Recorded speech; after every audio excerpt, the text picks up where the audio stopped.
Hey, have you been to that restaurant down the street? Since they stopped serving squid, everybody's been going there. I mean, it's hard to even get a seat in there anymore. Honey, if you make a mistake like these guys, I'd never leave the house. I tell you what, I don't know how they're seasoning all of their meat, but it is amazing. It's been specially cured. It's a secret old family recipe.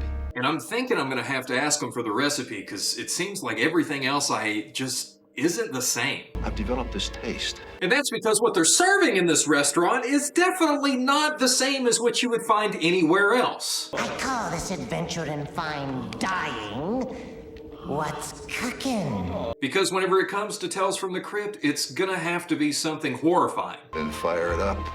I'm starving. Which is really surprising because right at the beginning of this episode, you don't think it could get any worse than this. Sadly, Forrest Gump hasn't come out yet, and I doubt they read the book or else they would know that instead of squid, it's supposed to be shrimp in all the different ways you can cook it. I got it. Squid on a stick. Now, would I try some squid on a stick? Probably, but would I want it for literally every meal and go to a restaurant that only serves squid? That sounds like a nightmare. And it's clear that Lois Lane agrees with me. If you bury that thing in the back of my neck, you're just gonna wreck the blade. That's right, Poultry guys and gals. We've got Superman in this one. Poultry guys and gals. And I guess that's the real reason that it would mess up this cleaver. This really expensive cleaver that they don't make anymore. That'll make sense later. You gotta remember what they said to Colonel Harlan Sanders back in 1956, right? A chicken restaurant, Colonel Sanders? You must be mad. Did he just try to put squid on the same level as chicken? That's madness. You can count me in. Maybe she should have used the cleaver on him. Hey, it's Mr. Breakfast Club. I guess this is what happened afterwards. Maybe a little diversification would be good. I mean, he's got a point. You gotta at least hear him out because all the ideas that Clark Kent over here has got are bad. Now, I have this recipe for barbecue. I want some barbecue. Any idiot can do barbecue. Not my barbecue. I don't know if I want his barbecue, though. Just like how Officer Phil here doesn't want any more squid. I don't think I could stomach Squid McMuffin today. As well as literally everybody else. And yes, that does include this creep, Gaston. Trust me, he is a creep because whenever Irma tries to do something nice for him, he literally tells her to leave Fred and come be with him. Come live with me. I've got vision too, you know. Of which she politely declines and then makes it clear that she's packing. Take care of myself. So with this threat, I mean, information, she heads off home while Fred is apparently still at the restaurant. But he's not alone because he gets a visit from Chumley. Mr. Chumley. Not that Chumley, even though that would be hilarious. It's actually Meatloaf. His name is Robert Paulson. I would do anything for love, but I won't let you go past 3 months of not paying rent, Mr. Christopher Reeves. Which is, of course, a problem. I'll be back tomorrow with an eviction notice. But an even bigger problem is this. You can't do that to me! But I guess this means that he's gonna have more than enough time to come up with squid recipes in jail. You're crazy! I'm calling the cops! Or maybe not, because Gaston's got a look about him. Finally coming to the realization that this is the end of his restaurant business, Fred doesn't even try to cook the next day. Even whenever Officer Phil comes in and says, I could actually eat one of those stupid squid sandwiches. they turn him down because they know this is it. But since Officer Phil does come in and support them all the time, they do see what they have to cook. Steak and eggs sounds great.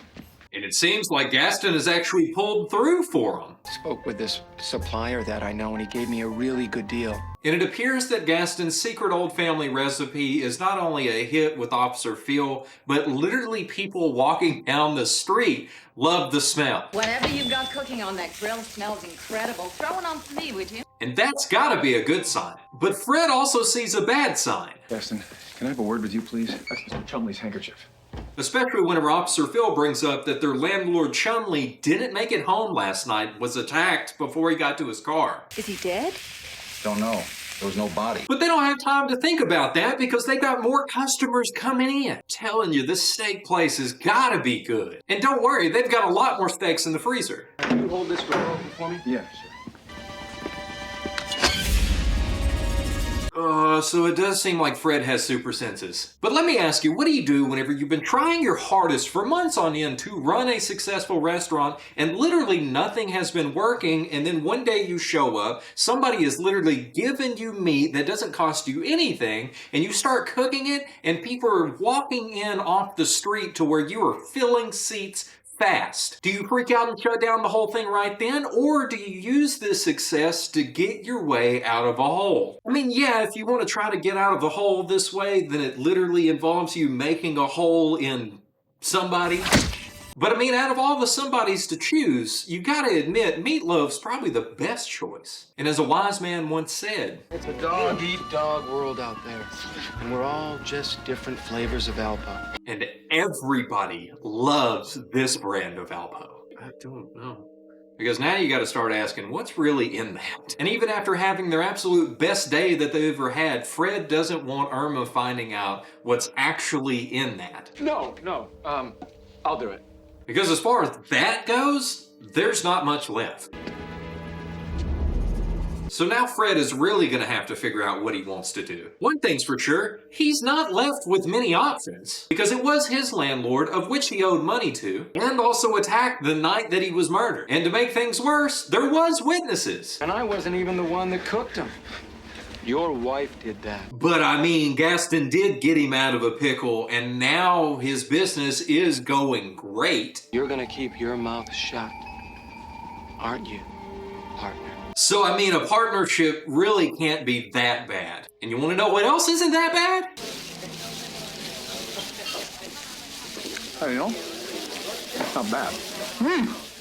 Yes! Yeah, Superman approved. Because not only do you taste great, but the whole restaurant is making a killing. I need to take notes from the Crypt Keeper. Not a great wine, but locally grown. And Fred needs to be taking notes from Officer Phil. There was this metal in the blood sample we took from the car. Because it seems like that very expensive cleaver that they don't make anymore is gonna come back around to bite him. Just like how this is gonna come back around to bite Gaston. But we'll get there, because right now they just had their best day ever, and Irma's trying to figure out, What's eating you?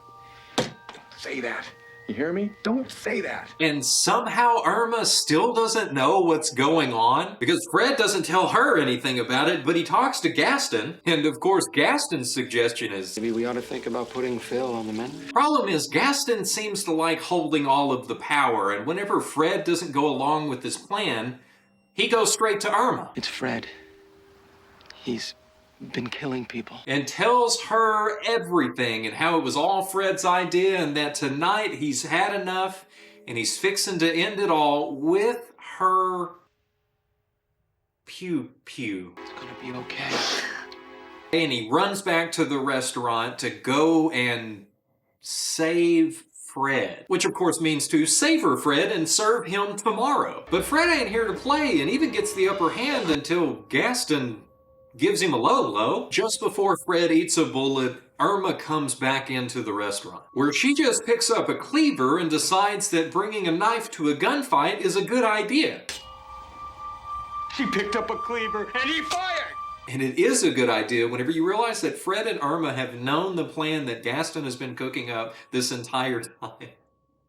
I never put any bullets in my gun. Nope, never. I won't let her. But the one ingredient that they seem to have missed is the fact that Gaston also called Officer Phil. Officer! Officer!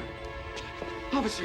But you see, Phil has been coming here a lot lately, and I've developed this taste. not only that, but he's also figured out a plan for his early retirement. Solve my early retirement problem. Farley's flame broiled sound okay to you guys? And it all starts with Gaston's secret old family recipe at Fred and Irma's Steakhouse. A restaurant that's been getting some wonderful reviews, even from some of the best food critics, including... Dick Schwartzberg just ordered second. He's the restaurant critic for the Daily Bugle. Does that mean that this is all part of the Marvel Universe? J. Jonah Jameson here. Thanks for watching. Don't forget to like and subscribe. And I mean, I'm not really all that surprised, but what is surprising are all of the amazing actors that pop up throughout the Tales from the Crypt series. And And if you're hungry for more videos like this, be sure to hit the subscribe button, because I'm thinking the next one I should do actually has one of the greatest actors of all time in one of his only horror roles ever. And I did foreshadow who it is in this video, so if you figure out who it is, let me know down in the comments. I thank you so much for watching and all the amazing support on the previous videos. I know that we're like at 6,000 subscribers now and growing like crazy. It's just amazing. You're literally making my dreams come true. So once again, thank you so much. Have an extra blessed day, and I'll see you in the next one.